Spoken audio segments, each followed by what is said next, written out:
Actually, kinakausap ko si Rory kanina sa palay ko na-launch na ito noong 2022. Yung dumating yan, paling sa akin ng PSP. Natipan ko na yung PSP. Hindi ko na po kayo ma-acknowledge lahat. Kasi pag nag-acknowledge na lang, parang paulit-ulit lang. Pero good morning sa ating mga guests today. Si Atty. Noel at si Atty. Mariano. Ipat mga attorney kayo sa PSP. So, of course, yung mga Ilanga, Gota, Maya, Gcash, Ficoban, nandito rin yung BPI, si Sir Richard at si Direct Louie. And yung mga tigapalay, good morning sa inyo na. Pasensya na wala din naman akong boses dahil natin nasa labas, so pumasok na ako kung nagbabarangay. But gusto ko pumunta dito ngayong umaga na to, kaya nandito pa lang ako 8:07 ako dumating.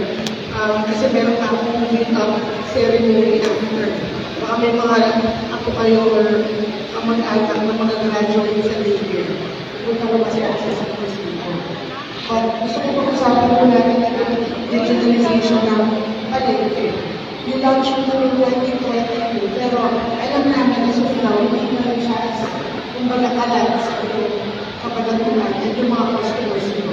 Yung naiikuno ako, tinatanong ko kung biga saan yung mga bibili sa inyo. Tapos sinasabi natin sa Rosa, Palayan, malalayo. Siguro may mga pulis pa dyan. Lahat ng pumunta dito sa palengke ng kapagatunan. At ang purpose ko talaga, nauna ng palengke ko is yung COVID. Dahil ayaw natin ang mga hawak ng pera na touch basis lang. But, syempre, nandito ko lang yung Maya sa Maya na, yung Maya at Gcash. Nag-uusap kami sa Ronnie, ang problema lang ako now, malaki yung sinacharge pag nag-withdraw na. And sana makakausap natin yung Gcash at Maya na, of course, kung nag-miss or wala na yung charge na, para at least mas magamit yun. Magkakaroon kasi ng dialogue ng kapagatunan sa Gcash. Magkakaroon ng ID lahat ng mga kapagatunan.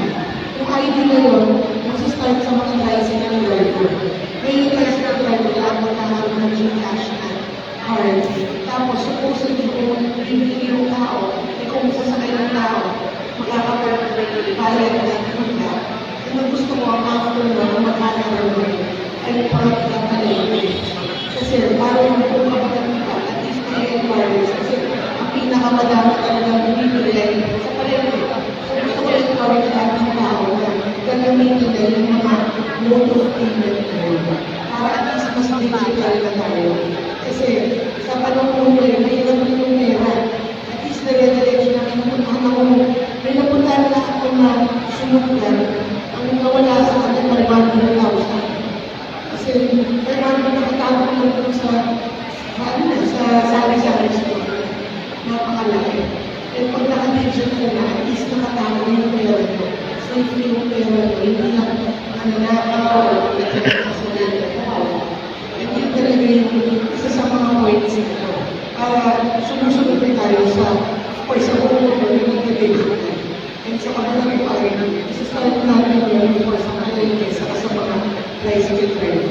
So, hindi ko na papapain dahil mahaba pa yung araw nyo. Dahil pinatawag ko lang kayo. Parang inaantay na si Mami. Kasi kanina pag 12 o'clock, kanina mga si 12 o'clock kasi yung mga tinasabitan. So, ang talaga sila. Kaya, pasensya na po. Medyo natagalan ng start. Pero gusto ko magpasalamat sa lahat ng mga nandito sa mga makikisama nyo na nagpunta kayo para at least maintindihan nyo kung ano yung representative ng BSP, ng Gcash, ng Maya, ng lahat sila ay nandito para of course paalam sa inyo informasyon na magiging beneficial sa mga taga-palengke. So maraming salamat po at makikita ko tayo. Thank you.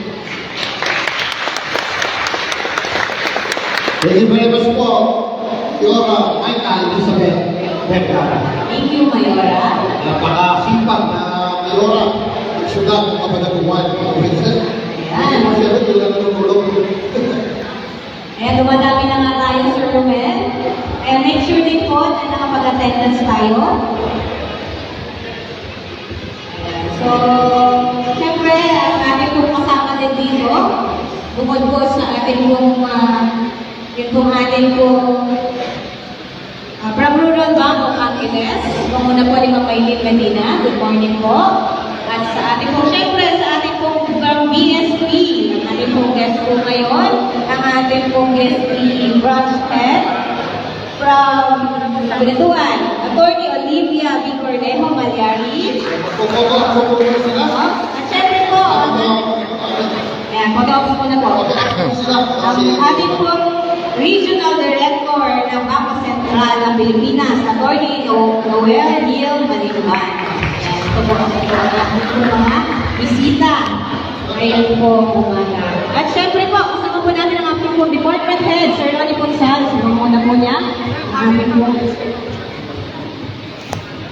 Ayan.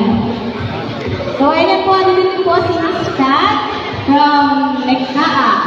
Ayan, at ang ating po mga market administrator. Ayan po sila ang ating po mga Nelma Pips. Good morning po sa ating lahat. Ayan.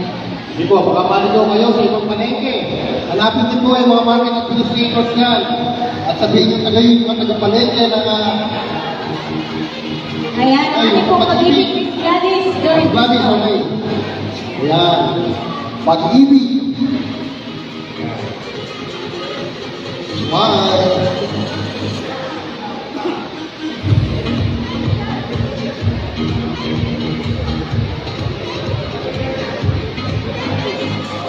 Ayan, para po tuloy-tuloy po ang ating programa. Isang mensahe po muli mula po sa ating DILG from Local Government Operation Officer, Sir Louie Manar Pilis. Palakpakan po natin.